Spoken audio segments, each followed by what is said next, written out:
সোমবার যুব ভারতী জুড়ে শুধুই মোহনবাগান আর মোহনবাগান। ভক্ত অনুরাগীদের মধ্যে আবেগের বিস্ফোরণ। প্রথমবার লিগ শিল্ড চ্যাম্পিয়ন হল মোহনবাগান। যুব ভারতী ক্রীড়াঙ্গনে রেফারির খেলা শেষের বাঁশি বাজানোর সঙ্গে সঙ্গেই যেন বোমা ফাটল। রেফারির শেষ বাঁশির পরে লিস্টন ছুটছেন, সাদিকু গ্যালারির দিকে তাকিয়ে হাত ছুড়ছেন। মোহনবাগান সমর্থকদের চোখে আনন্দের জল। প্রায় 50,000 সবুজ মেরুন সমর্থক একসঙ্গে চিৎকার করে উঠলেন। এই মুহূর্তটার জন্যই তো গ্যালারি ভরিয়েছিলেন তারা। একটাই প্রার্থনা ছিল তাদের, প্রিয় দল যেন লিগ শিল্ড জেতে। সেটাই করে দেখালেন সবুজ মেরুন ফুটবলাররা। আইএসএল এর 10 বছরের ইতিহাসে যে মুম্বাই সিটি এফসিকে মোহনবাগান একবারও হারাতে পারেনি, সেই দলকেই 2-1 গোলে হারালো তারা।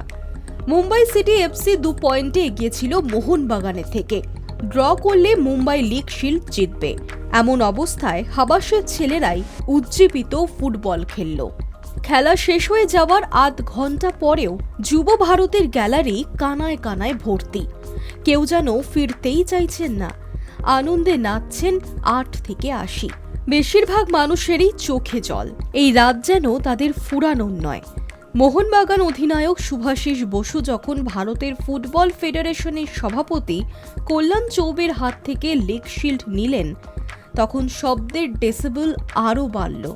তা বেড়েই চলল দলের শিল্ড জয়ের উৎসবের সঙ্গে। Hi news network.